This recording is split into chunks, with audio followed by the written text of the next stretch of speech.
이 새벽에 하나님의 말씀을 사모함으로 나오신 여러분을 환영합니다. 오늘 함께 나눌 하나님의 말씀은 히브리서 8장 1절부터 13절까지의 말씀입니다. 제가 읽겠습니다. 지금 우리가 하는 말의 요점은 이러한 대제사장이 우리에게 있다는 것이라. 그는 하늘에서 지극히 크신 이의 보좌 우편에 앉으셨으니 성소와 참 장막에서 섬기는 이시라. 이 장막은 주께서 세우신 것이요 사람이 세운 것이 아니니라. 대제사장마다 예물과 제사 드림을 위하여 세운 자니 그러므로 그도 무엇인가 드릴 것이 있어야 할지니라. 예수께서 만일 땅에 계셨더라면 제사장이 되지 아니하셨을 것이니 이는 율법을 따라 예물을 드리는 제사장이 있음이라. 그들이 섬기는 것은 하늘에 있는 것의 모형과 그림자라. 모세가 장막을 지으려 할 때에 지시하심을 얻음과 같으니 이르시되 삼가 모든 것을 산에서 내게 보이던 본을 따라 지으라 하셨느니라. 그러나 이제 그는 더 아름다운 직분을 얻으셨으니 그는 더 좋은 약속으로 세우신 더 좋은 언약의 중보자시라. 저 첫 언약이 무흠하였더라면 둘째 것을 요구할 일이 없었으려니와 그들의 잘못을 지적하여 말씀하시되 주께서 이르시되 볼지어다 날이 이르리니 내가 이스라엘 집과 유다 집과 더불어 새 언약을 맺으리라. 또 주께서 이르시기를 이 언약은 내가 그들의 열조의 손을 잡고 애굽 땅에서 인도하여 내던 날에 그들과 맺은 언약과 같지 아니하도다. 그들은 내 언약 안에 머물러 있지 아니하므로 내가 그들을 돌보지 아니하였노라. 또 주께서 이르시되 그날 후에 내가 이스라엘 집과 맺을 언약은 이것이니 내 법을 그들의 생각에 두고 그들의 마음에 이것을 기록하리라. 나는 그들에게 하나님이 되고 그들은 내 백성이 되리라. 또 각각 자기 나라 사람과 각각 자기 형제를 가르쳐 이르기를 주를 알라 하지 아니할 것은 그들이 작은 자로부터 큰 자까지 다 나를 알미라. 내가 그들의 불의를 긍휼히 여기고 그들의 죄를 다시 기억하지 아니하리라 하셨느니라. 새 언약이라 말씀하셨음에 첫 것은 낡아지게 하신 것이니 낡아지고 쇠하는 것은 없어져 가는 것이니라. 아멘.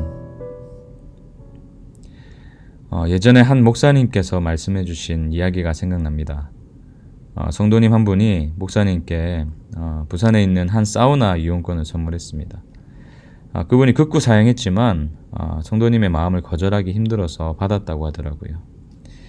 평소에는 가격이 비싸서 엄두도 못 내지 못하는 곳이었기 때문에 너무 부담이 되었지만 또 한편으로는 감사한 마음으로 사우나를 갔다고 합니다. 가서 보니까 눈이 휘둥그레질 정도로 좋은 시설이었다고 합니다. 그런데 시간이 조금 지나니까 배가 고프더랍니다. 고급 사우나니까 간식이나 식사도 얼마나 비싸겠습니까? 배고픔을 꾹 참고 이제 오기 힘든 곳이니까 조금 더 시간을 보내자. 그러고 나서 너무 배가 고파서 거기를 나오자마자 김밥집에 들어가서 허겁지겁 김밥을 시켜서 식사를 했다고 하더라고요. 그러고 며칠이 지나서 그 성도님을 뵀는데 사우나에 대한 너무 감사한 마음으로 선물 주셔서 너무 감사하게 잘 다녀왔다고 얘기를 했더니 그분이 이렇게 묻더랍니다. 목사님 식사도 맛있게 하셨죠? 알고 봤더니 그 이용권 안에 사우나에서 누릴 수 있는 모든 혜택이 다 담겨 있었던 것이죠. 목사님은 그것도 모르고 배고픔도 참고 결국에는 나오자마자 김밥으로 때웠는데 말입니다. 얼마나 후회가 되더라고 말씀하시던지. 제가 그 얘기를 들으면서 우리의 신앙도 이렇게 좀 억울한 일을 당할 수도 있겠다 그런 생각을 했습니다. 이미 하나님께서 주신 은혜가 있는데 그 은혜를 누리지 못한 채로 받은 것이 없는 듯 살아갈 수도 있겠다는 생각이 든 것이죠. 여러분 그렇지 않습니까? 하나님은 이미 예수 그리스도를 통해서 하나님을 언제든지 만날 수 있도록 허락해 주셨는데 우리는 필요할 때만 하나님을 찾는 것 같습니다. 그러다 보니 하나님의 풍성하심을 이 땅에서 온전히 누리지 못하고 살아갈 때가 많아요. 하나님은 이미 성경 말씀을 통해서 우리가 이해할 수 있을 만큼 하나님에 대해서 다 보여주셨는데 우리는 그 놀라운 은혜의 방편인 말씀보다 세상을 잘 살아가는 그러한 지식에 더 열을 올리며 살아가는 것 같습니다. 그러다 보니까 허구한 날 하나님을 오해하죠. 그래서 오늘 본문을 우리에게 주셨습니다. 하나님은 새로운 언약, 모세의 언약과는 비교할 수 없을 정도로 좋은 언약을 예수님을 통해서 우리에게 주셨다는 거예요. 6절을 보세요. 그러나 이제 그는 더 아름다운 직분을 얻으셨으니 그는 더 좋은 약속으로 세우신 더 좋은 언약의 중보자시라. 예수님 이전에는 실체의 모형과 그림자로 만족해야만 했습니다. 그러나 이제는 예수님을 통해서 하늘의 실체를 볼 수 있게 되었다고 말하는 거죠. 그래서 예수님께서 더 좋은 언약으로, 더 좋은 약속으로 세우신 더 좋은 언약의 중보자이시다, 이렇게 소개를 하고 있는 것입니다. 조재천 교수님에 의하면 여기서 더 좋은, 이 말이 수식하는 것이 세 가지라는 것을 알 수 있는데, 중보자, 다시 말해서 제사장이죠. 언약, 약속, 이 세 가지가 그것입니다. 이 언약은 이 세 가지 중에서 제일 최상위의 개념이라고 합니다. 중보자, 다시 말해서 제사장의 직무는 그 언약 아래에 포함되는 것이죠. 그렇다면 약속은 무엇입니까? 언약의 열매가 약속이라는 거예요. 아브라함과 맺으신 언약을 예로 들면 이삭이, 그의 아들 이삭이 그 언약의 약속이죠. 모세와의 언약에서 약속은 무엇입니까? 가나안 땅입니다. 그렇다면 하나님은 왜 우리에게 더 좋은 언약, 즉 새 언약을 주셨습니까? 8절을 보세요.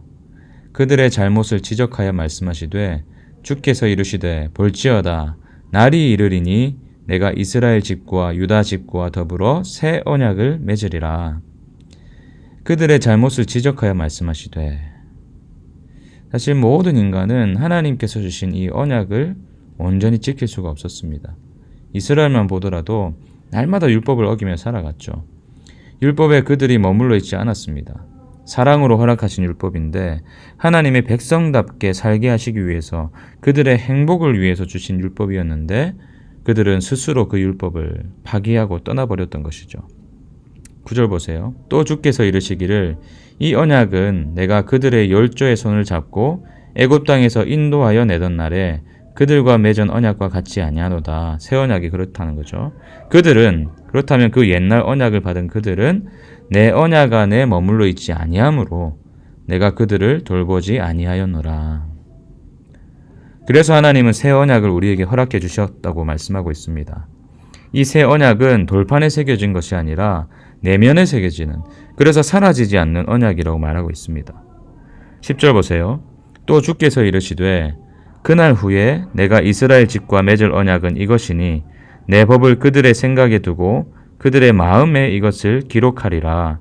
나는 그들에게 하나님이 되고 그들은 내게 백성이 되리라. 이 새 언약으로 인해서 하나님은 그들의 하나님이 되고 그들은 하나님의 백성으로 설 수 있게 되었다는 것입니다. 그리고 이 새 언약은 비단 이스라엘만의 것이 아니었습니다. 그리스도 안에서 주어진 것이기 때문에 예수 안에 있는 모든 자들에게 주어진 것이라는 것이죠. 그러므로 더 좋은 언약의 중보자가 되시는 예수님을 믿으면 누구든지 이 놀라운 새 언약 안으로 들어갈 수 있는 것입니다. 하나님과의 새로운 관계가 열리는 것이죠. 이 은혜로 맺어진 새로운 관계 속에서 하나님은 새 언약의 열매를 우리에게 허락해 주신 것입니다. 그 열매가 무엇입니까? 먼저 우리는 새 언약의 관계 속에서 하나님을 알 수 있게 되었어요. 11절 보세요. 또 각각 자기 나라 사람과 각각 자기 형제를 가르쳐 이르기를 주를 알라 하지 아니할 것은 그들이 작은 자로부터 큰 자까지 다 나를 알미라. 새 언약의 중심에는 예수님이 계십니다. 그리고 모든 성경은 예수 그리스도를 가리킨다고 주님이 직접 말씀하셨죠. 그렇기 때문에 우리 두 손에 주어진 성경을 통해서 우리는 하나님을 알 수 있게 된 것입니다. 그 옛날 이스라엘은 오직 모세를 통해서만 하나님이 어떤 분이신지 알 수 있었어요. 모세를 통하지 않으면 하나님을 몰랐습니다. 그러나 이제 우리는 성경을 통해서 예수 그리스도를 증언하고 있는 이 모든 말씀, 성경을 통해서 우리가 이해할 수 있는 만큼 하나님을 알 수 있게 되었어요. 이 지식에는 차별이 없습니다. 누구나 성경을 통해서 하나님을 아는 것이 가능해졌다고 말합니다. 모세뿐만 아니라 누구 한 사람뿐만 아니라 모든 믿는 자들이 말씀을 통해서 하나님을 알게 되었어요. 작은 자로부터 큰 자까지. 또 다른 열매가 무엇입니까? 우리의 죄가 용서받았다는 거예요. 12절 보십시오. 내가 그들의 불의를 긍휼히 여기고 그들의 죄를 다시 기억하지 아니하리라 하셨느니라. 물론 이전에도 하나님은 제사장을 통해서 이스라엘의 죄악을 용서해 주셨습니다. 그러나 이제는 영원한 대제사장이신 예수님을 의지할 때 우리의 죄를 다시는 기억하지 않겠다고 약속하셨어요. 이제 우리는 하나님 앞에서 죄를 지을까 아니면 죄로 인해서 우리를 멸하실까 이런 것들을 걱정하지 않아도 된다는 것입니다. 오히려 예수님을 통해서 이미 받은 엄청난 은혜 안에서 하나님의 뜻을 기쁨으로 따를 수 있게 되었다는 것이죠.